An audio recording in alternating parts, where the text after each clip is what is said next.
What up, Cyclone Nation? We are back with a double dose of Cyclone Central here on this Friday night. My name is AJ Caldwell over at Cyclone Kingdom. This is my boy Owen over at Top Tier Iowa State. Friday night of the off season, middle of June. How are we holding up, Owen? I'm doing great, AJ, and yeah, like you said, we're kind of entering the thick of the off season here. I got my first college football magazine today at Target. It was ESPN's preview. I don't know how long the Athlon and Lindy's. I know Phil Steele is an absolute book, but Yep. it was definitely a shorter one. Not very many in-depth stuff. So if you're an Iowa State fan, wouldn't really recommend getting it. There isn't much. All one pagers for each team. So, but still fun. Still a kind of that time. I believe Phil Steele's comes out early July, mid July. Early So July. definitely Anxious one to wait. that is a must-have if you're Yes. really any college football fan. Has in-depth previews of each team, whether you're a high major, mid major, low major, he's got it all. So go check him out at Phil Steele. Yes, I am anxiously awaiting my Phil Steele magazine purchase over at Did you Barnes& pre-order Noble. it? Did you? I did not You pre-order it. pre-order it? I No. really wanted to. This would be the first year that I wanted to pre-order it, and I was like, you know what? Part of the fun of Christmas morning for college football fans is walking into a Barnes and Noble and doing it yourself. The Oh yeah. in-person stuff isn't dead, guys. The in-person stuff isn't dead. I know everything's online now. You can pre-order everything. I like the in-person. I want my hands on that magazine. I want to hand it to the cashier and say, give me my magazine. So I am Yeah. anxiously awaiting that July 4th weekend. But preview magazine's fun. There's been some kind of banter across many different platforms. Won't say who, but of just the death of preview magazines and everything like that. It's just like I still like my preseason magazine. I don't know what's going on there. It's still a I mean, valuable. honestly, well, and part of it too is just the new era of college football. I mean, we got teams like Indiana. I'm not sure what Phil Steele or Athlon had Indiana finishing last year in the Big Ten. It definitely wasn't a number one. Probably not even Right. the top 7 or 8. So that Right. could definitely be why they could be taking some hits because it's just so hard to predict preseason rankings and teams and stuff like that. But I think last year I did pre-order the digital version of Phil Steele just because Iowa State I think was picked third or fourth in the Big 12. So not going to be the case for this season, but we got stuff coming out on that later. But AJ, we're going to be doing our top 5 Iowa State linebackers today. So I'll Yes. let I guess you started us off last time, so I guess I can start here with my number 5 if that's good with you. So. Yeah. No, I Um, love these top five lists. It's been fun to do this off season, and then we'll keep rolling them out. So I'm curious Yep. about this one. I was doing some research on it, kind of some last minute, like minutes before we came on, just like going back and forth with different guys. I feel like this is the one that's going to be different between us. But There's a who lot of knows? variation at this one, Yeah. like some of the other position groups. We did defensive line last. Still have safeties, cornerbacks, and maybe even the specialists, special teams. Kickers might be a top 3 for that scenario, just because that probably has the least amount of Yeah. abundance or options to choose from, Yeah. especially at Iowa State, but. Linebacker is going to be fun here, and with that being said, I'm going to start off my list with number 5, Mike Rose. So Mike Rose was a Matt Campbell guy, very recent. Played from 2018 to 2021. Had 321 total career tackles, 41 tackles for a loss. That's a lot of tackles for a loss. 4-time All Big 12, Big 12 Defensive Player of the Year, second team All American in 2020. 2020, he had I think like 6-7 interceptions in that season. So an elite player, not the fastest linebacker, but big, strong, was able to clog those run gaps, and John Heacock's 3.35. So AJ, what are your thoughts on that, and what's your top 5? That is mighty low for Mike Rose. Let me just put it that way. I am, I guess, a lot more higher on Mike Rose than you are. But the fact he's in your top 5 is great because I was very curious how this was going to kind of shake out, especially in the lower part of this top 5. So very curious what you think about this one because I'll be honest, I was going similar to the last couple of weeks. We've been going back and forth about a couple different guys, and when you make a top 5, it's not a top 10. And so as much as you think about the guys 6 through 10 and how much you appreciate them, what they did for Cyclone football, we're talking about the top 5, like the elite Iowa State linebackers. Number 5 on the list, Jake Knott. I got Jake Knott number 5. Now, his counterpart, spoiler alert, is also going to be on this list. So you might think like, well, that's a little bit, recency bias. You grew up watching them, whatever it is. Jake Knott single-handedly beat Iowa in, what was it, 2009? If you guys remember that game, 9-6. Jake Knott had the game-sealing interception. A part of the Paul Rhodes era, a guy that, in my opinion, is one of the best linebackers in Iowa State history. He was overshadowed by his counterpart, who hopefully we'll talk about here shortly. But I'm super high on him because of what he represented in an era that had Baylor and Robert Griffin III and Texas Tech and like all these teams averaging 60 points, 50 points a game. Where Iowa State, they got beat up and down the field a lot, but the games that they were kept in, it was because of Jake Knott and AJ Klein. And so, in my opinion, I think Jake Knott deserves to be on this list. As long as someone has him in their top 10, I'm not going to fight it too much. But in my opinion, I think he's number 5. I will give an honorable mention at this point because I think it's helpful for where this discussion is going to go and where it might get a little bit heated back and forth. Alvin Bowen is not in my top 5. And I love Alvin Bowen. Do you remember Alvin Bowen, Owen? I'm seeing some glares and some confusion. He does not remember Alvin Bowen. Ace Alvin Bowen. He was in the same era as Sean Moorhead. Not as memorable as some of these other linebackers. But he's a legend, super athletic, super talented. Not in my top 10, as well as Caleb Bacon. I mean, I think that's self-explanatory. He was a part of the best team in Iowa State history, but he's not on my list because he didn't spend long enough at Iowa State to be considered in that category, unlike Ben Bramer. So, number 5, Jake Knott. Yeah, he's definitely going to be an honorable mention, at least for me. But I think, and this is kind of hitting back on Mike Rose and maybe your take back of why I have him so low on this list. Let's just say these not just this next guy, but these next few guys are all older players, and the reason being number 1 is for me at least picking these top 5s as a statistical side of things, looking at it from a number standpoint. How many career tackles did they have?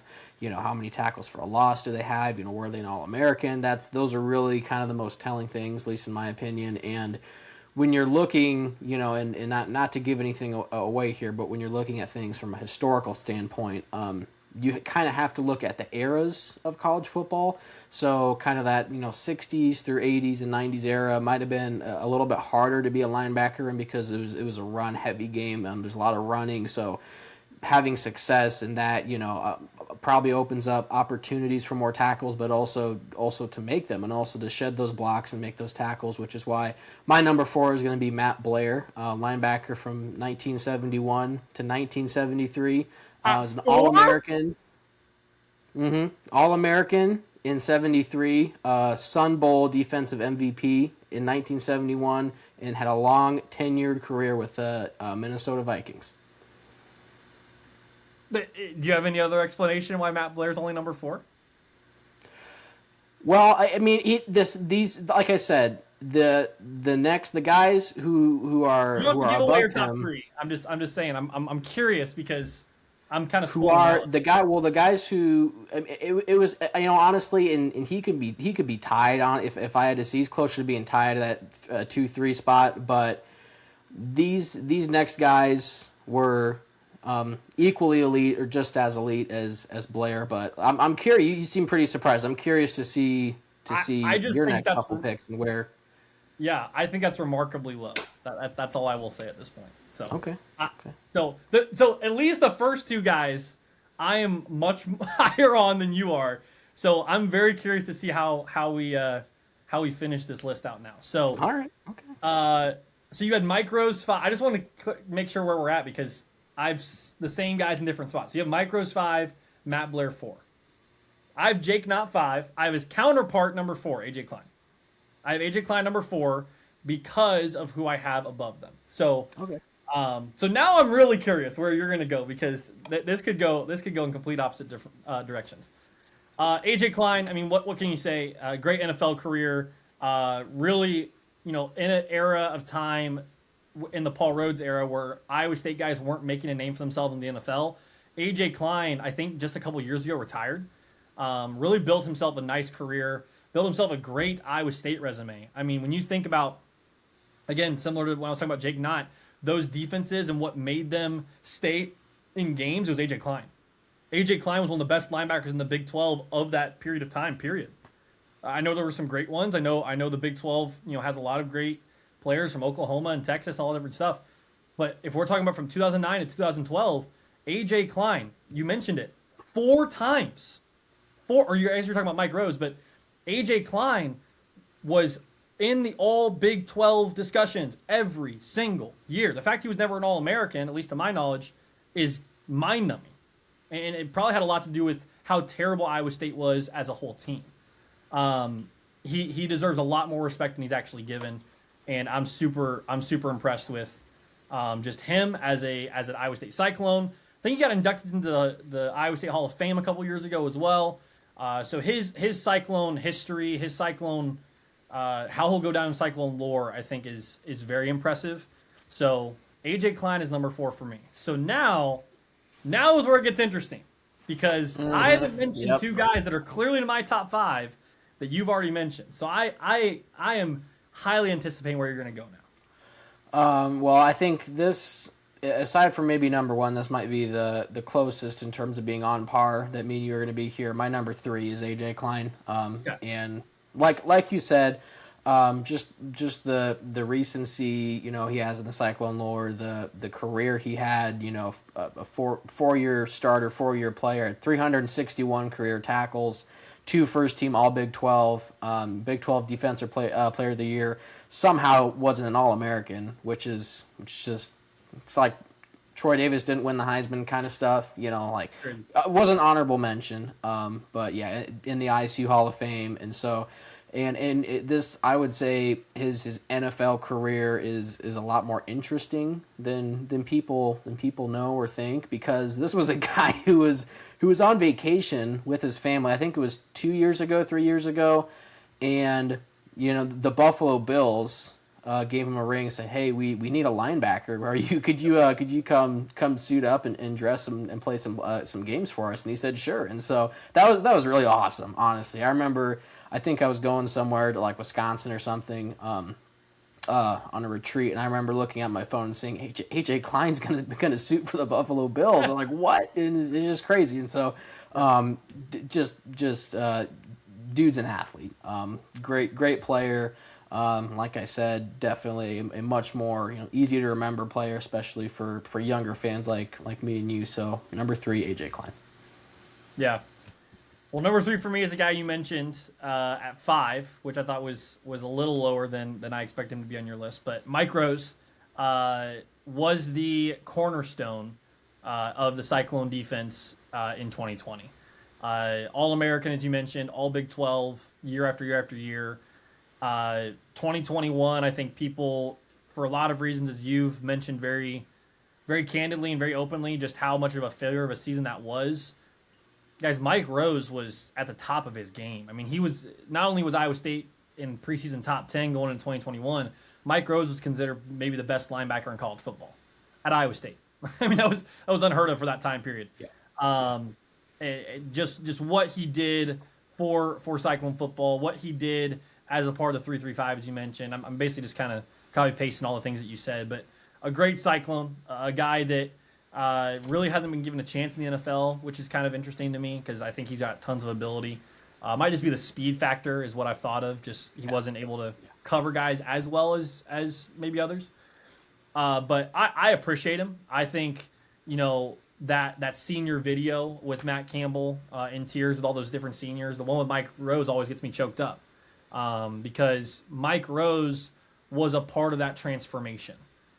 A lot of guys were in that 2017 to 2020 period, but Mike Rose stuck around. Like let's not act like that because it wasn't NIL and because the transfer portal wasn't popular yet, the guys weren't being given opportunities. Like Mike Rose, Brock Purdy, Charlie Kohler, like they all could have played somewhere else. Yeah, Breece Hall, like they all could have played somewhere else. Yeah, and they decided to stay. They decided to stay. So Super impressed with him. Super impressed with just the way he took over games. The Kansas State game comes to mind, which I will again confess and admit I was not happy that game and turned it off at halftime. Ball is loose. Mike Rose. Yes. Yeah. Great I call. thought that game was over. I was on my couch. I was Dude, just throwing a fit. I mean, we were down we were at one point, killed. 24 points or something like that. And 38 to 21, I think was the number.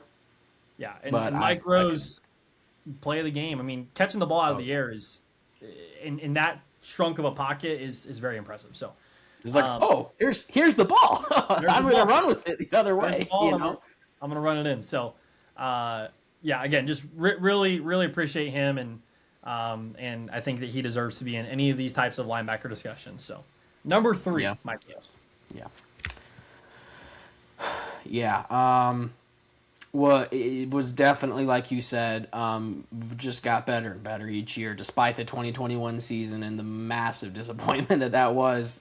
Just stayed consistent through all of it. So, moving on to my top 2. Number 2. I am very curious. Okay. Keith Schroeder, number 2. Okay.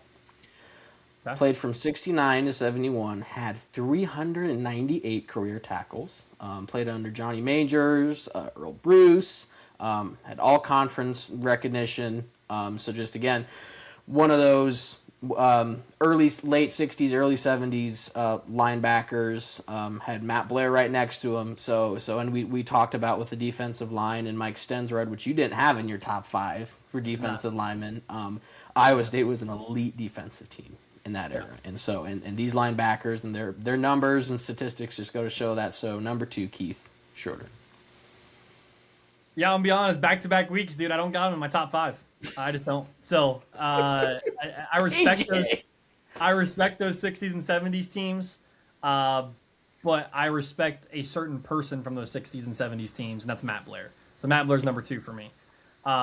So yeah, as much as Schroeder like had all those tackles and did great, it's interesting for me, and here's probably my reasoning. Last week I had no excuse. I just completely Mike Stensrud, I curb stomped him by complete accident. Like that was on this. But this is reasonable because I mean it's honestly just it's a hit or miss for both of us, and so Matt Blair it's much more reasonable. I totally get your reasoning for it. My only thing is for linebackers specifically, I want guys that are going to be like uber talented and can get to the court and do all these different things. And so that's kind of where I went with the list and why I didn't have a guy like that on mine. I think my mic's also disconnected, so I'm just going to kind of play through it. I can still hear you. You're still fine on this end. So yeah, number 2, Matt Blair. You already gave all the stats, so I won't go on and on about it. But just an elite, like above the bar type of talent. Like just from a linebacker standpoint in the 70s,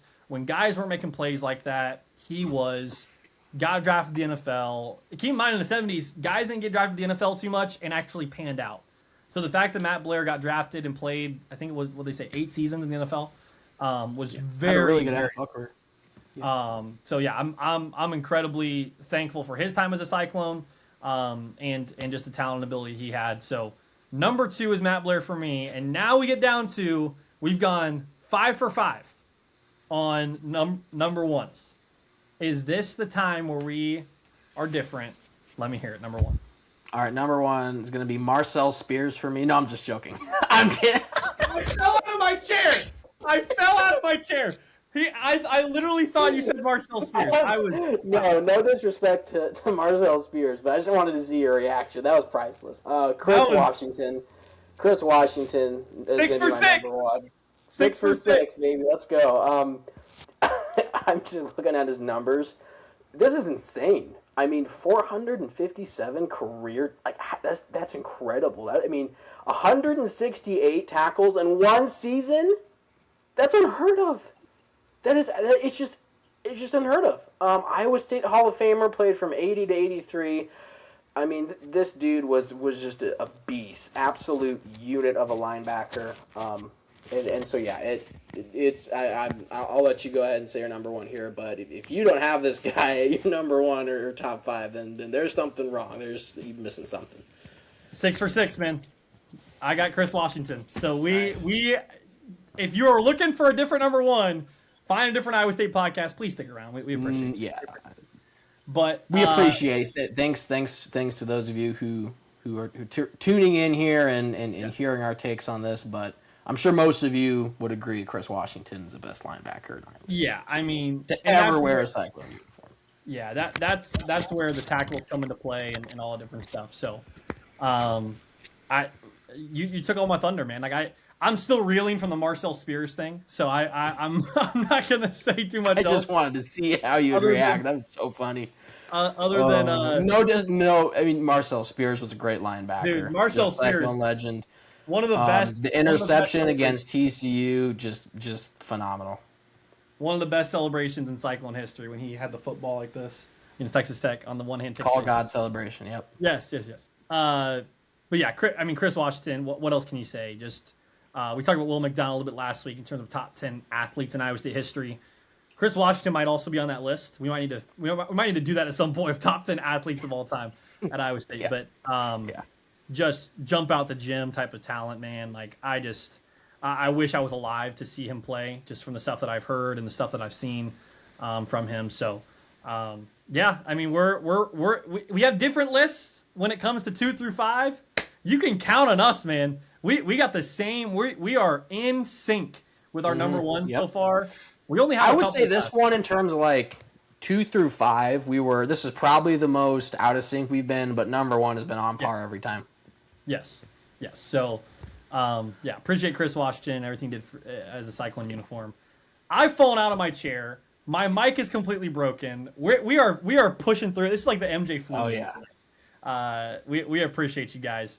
Real quick plug before we move on. We are on Apple Podcasts and Spotify. So if you guys have not yet, I know everyone likes video podcasts. I like them too. I'm a big YouTube podcast guy. But if you're not and you like video or you like audio podcasts, head over to Apple Podcasts and Spotify, rate and review over there. And then come on back and watch all the shorts and all the fun stuff we do over here at Cyclone Central. Because pretty soon we're going to have to get into some actual football analysis and game breakdown and how did Iowa State beat Iowa again and all the different stuff. So we'll get into all of it. But audio podcast is finally available over at Cyclone Central. So moving on right along as we get ready for the 2026-2027 season. We're going to give our season preview soon.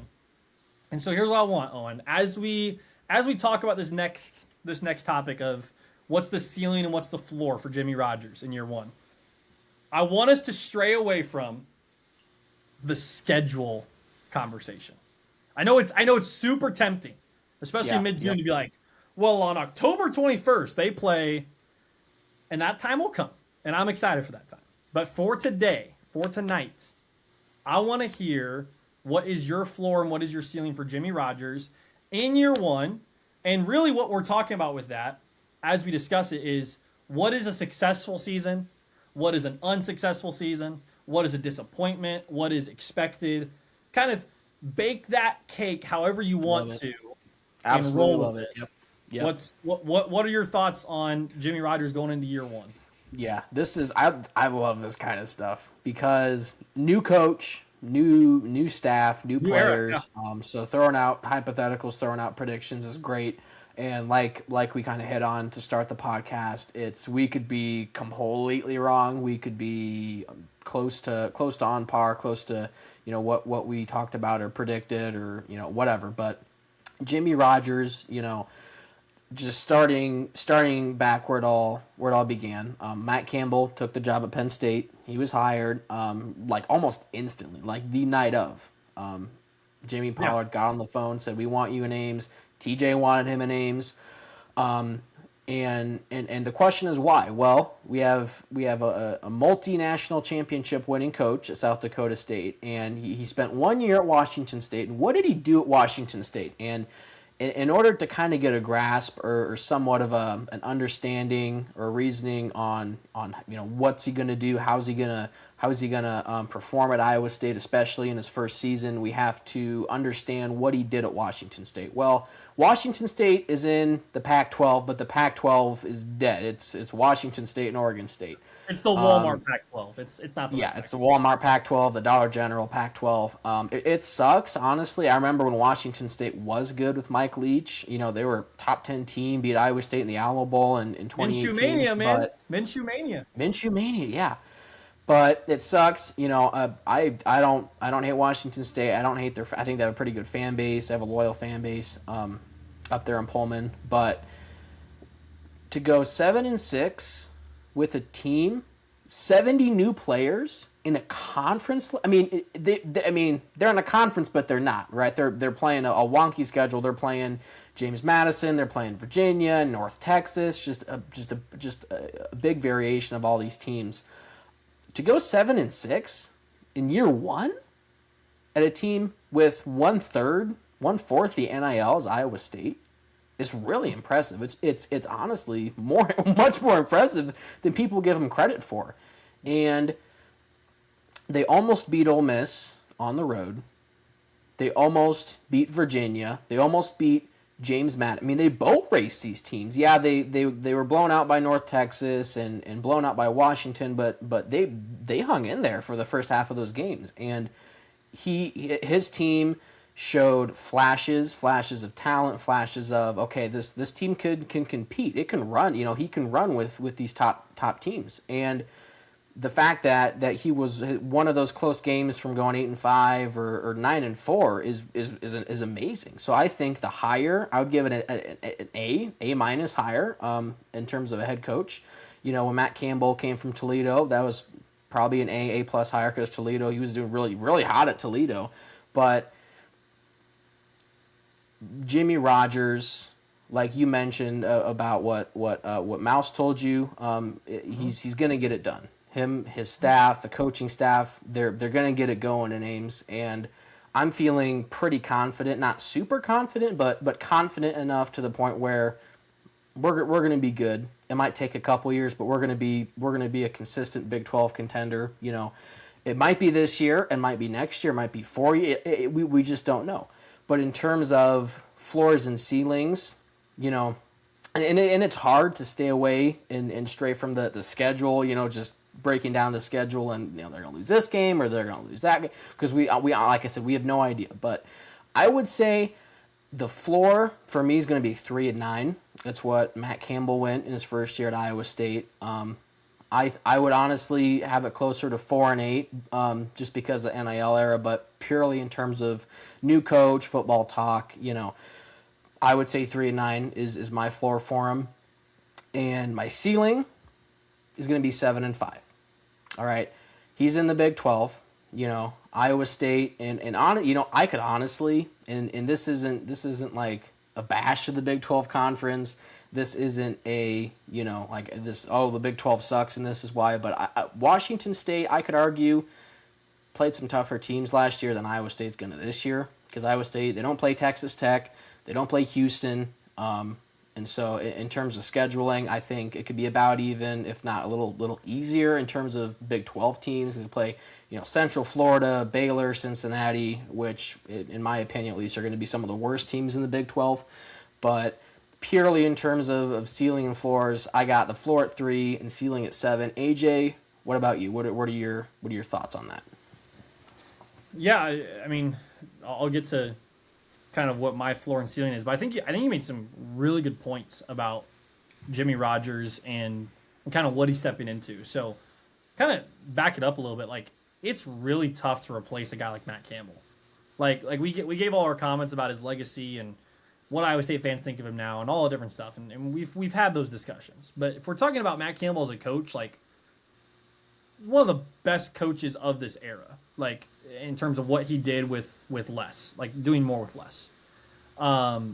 Replacing that is really rough, and coming into that is really rough because you're now expected, especially in a conference like the Big 12 that we've talked about that's wide open every year, to be good and to be this team that's contending.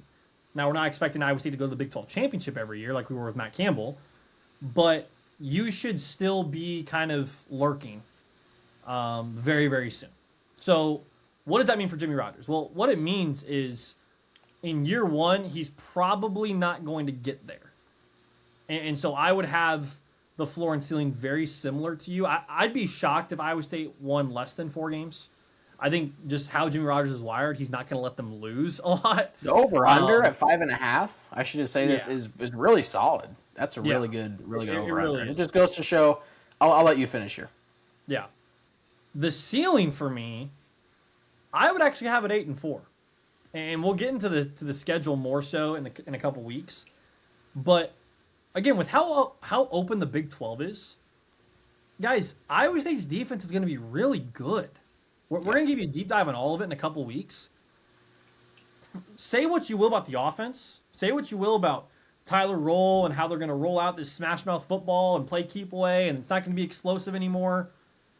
Guys, Iowa State's defense is really good. Oh, and you made a great point a couple weeks ago about how Iowa State has more experience than in Iowa or the other teams, and people were like, "What?" These are. I mean, he didn't bring in guys like second year bench players. He brought the entire Washington State defensive line. He held over Carson Willick and Bo Goodwin and brought a D2 All-American Tristan Exel. I mean, Iowa State has experience on defense. They have a ton of guys that have played winning football before. I don't care what level it is. Like, we can go down the list of just like, well, Jimmy Rogers only did this at South Dakota State, or Tristan Exline only did this at Arkansas Pine Bluff or wherever he was. Like, that's UT not Permian Basin. Yeah, that's where he's from, I think. Yeah. Winning football is winning football. Like, I don't care what level it's at. If you've experienced that, you know what it takes. Now, is the talent going to be so much better when you play a Texas Tech or when you play a TCU or when you play an Oklahoma State? Absolutely. But guys thrive for that. That's why guys transfer to big schools like this.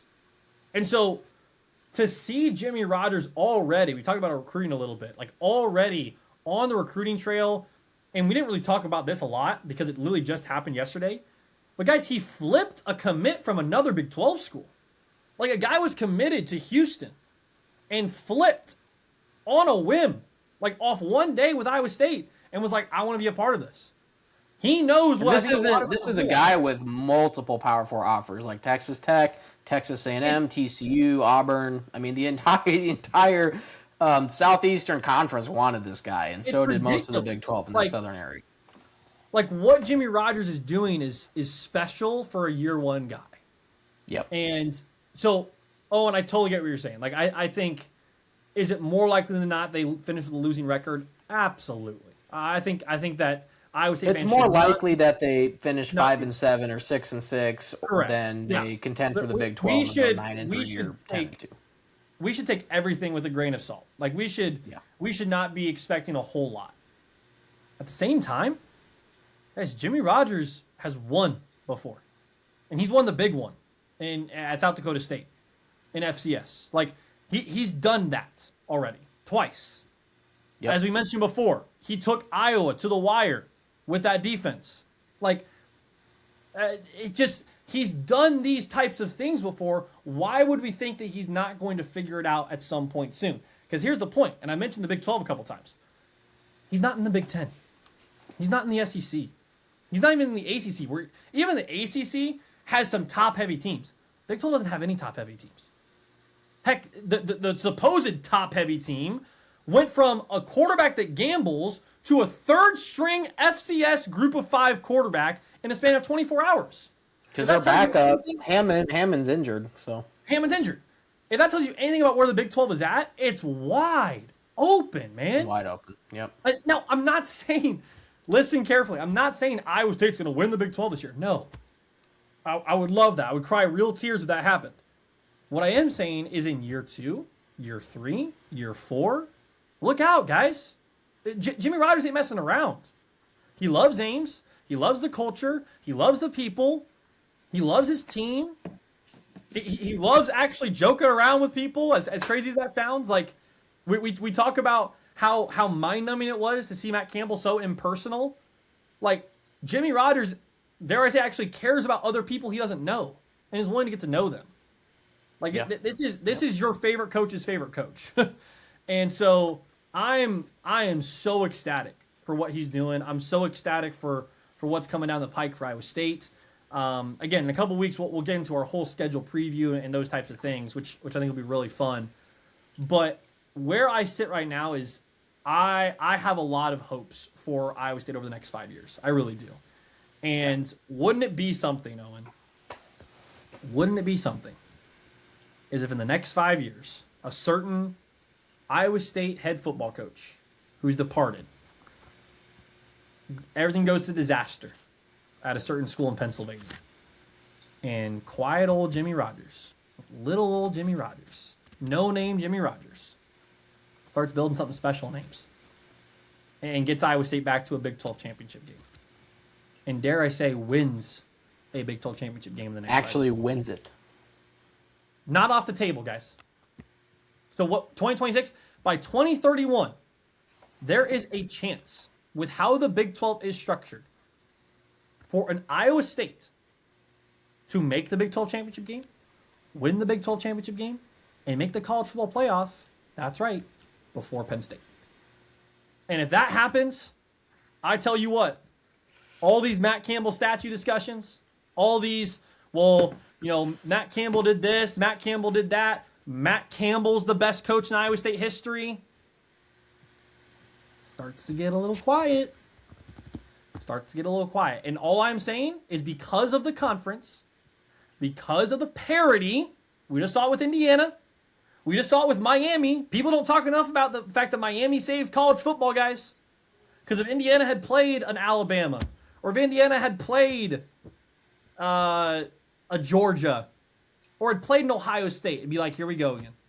It was Indiana and Miami, guys. Miami's a great football program because of what they've done over the past couple years. They haven't been this historic. Miami hasn't been good since 2000. They're like Kentucky basketball. I'm just kidding. But Still I'm sorry. Taking shots at Kentucky. I love it. I love it. But my point is, parity has never been more relevant in college football for conferences like this.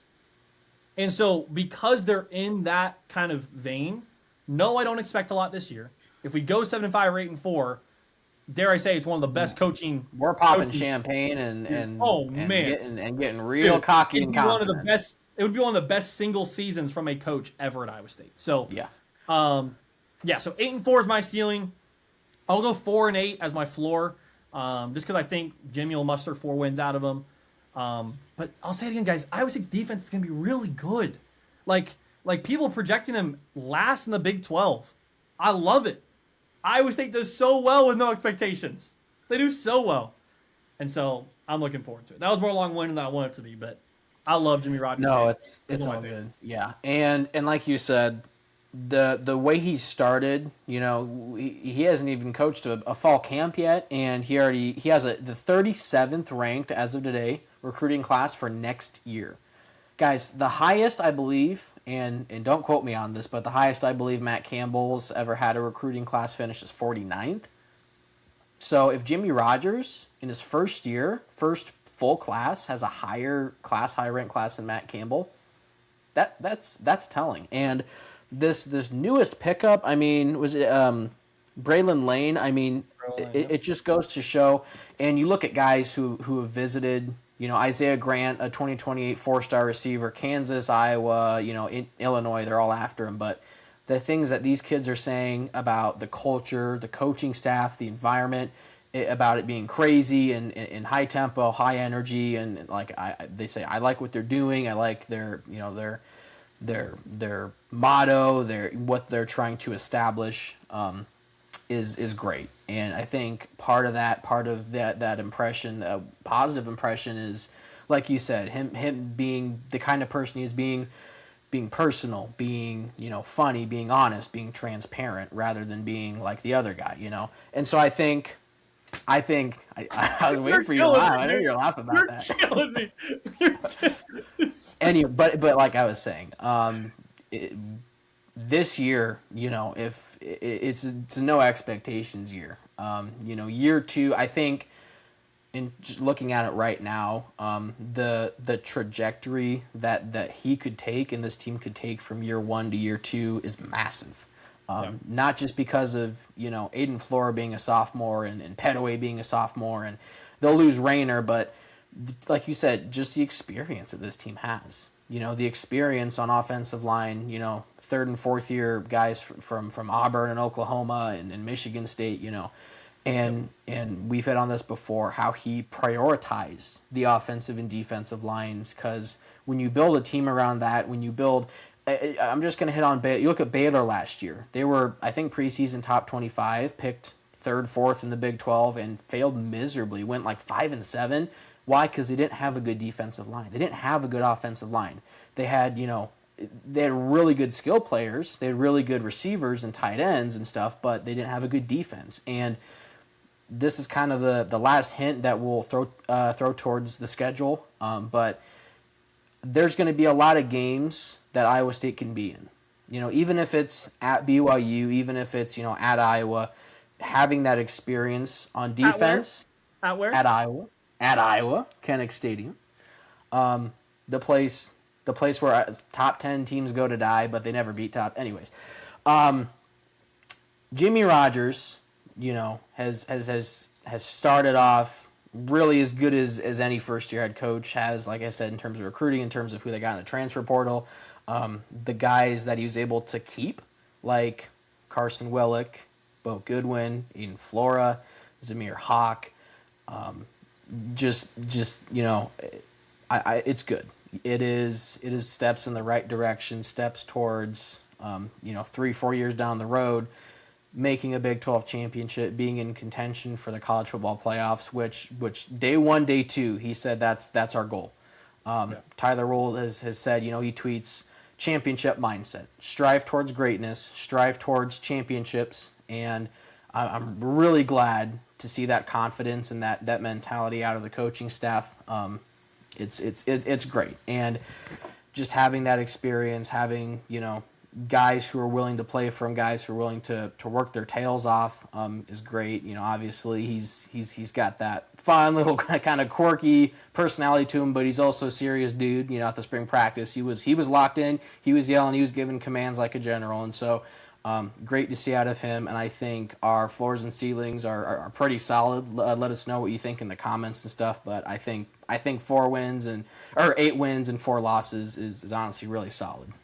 Yeah, Iowa State football's in a good spot, guys. I'll just say that. Like, to Connor Moberly, stick around. Don't enter the transfer portal. Don't think there's greener pastures somewhere else. Stick around, because year 2 Jimmy Rogers. With Connor Moberly, with 3 years under his belt, woo, that's all I'll say. Yep. We appreciate you guys.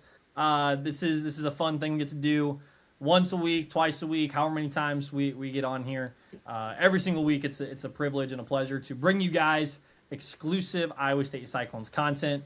Again, like and subscribe on YouTube. Head over to X and follow us over there. We're also on TikTok and on Apple Podcasts and Spotify. Got some fun interviews ahead, guys. I'm just putting the feeler out. I'm not saying who yet, but just know we got Stay tuned. We got some bangers coming your way. So, but we appreciate it more than you know. Cyclone Nation is awesome. Some of the best fans in the country, and continue to show out to football games, because even though we might not be as good as we once were, there is a process building and a storm that's brewing. Bringing back that phrase, Owen. I think a storm is brewing is very, very perfect for how we describe Iowa State football. So, anything else you got tonight for what we're talking about? No, that's all. This is a cyclone weather alert. Ladies and gentlemen, fans in the area, be warned. Jimmy Rogers is coming, and he's bringing football back to Ames, and picking up where Matt Campbell left off, and maybe picking up, maybe making a little bit better. To be determined, to be continued. We'll see, though. But excited for the new era. Excited to keep making these shows, keep putting them out weekly. Like AJ mentioned, we won't be live probably until late next week. So, but probably not much unless something major happens. Not much on the docket until then. I'm Owen at Top Tier Iowa State. He's AJ at Cyclone Kingdom. And as always, roll clones. Roll clones, baby.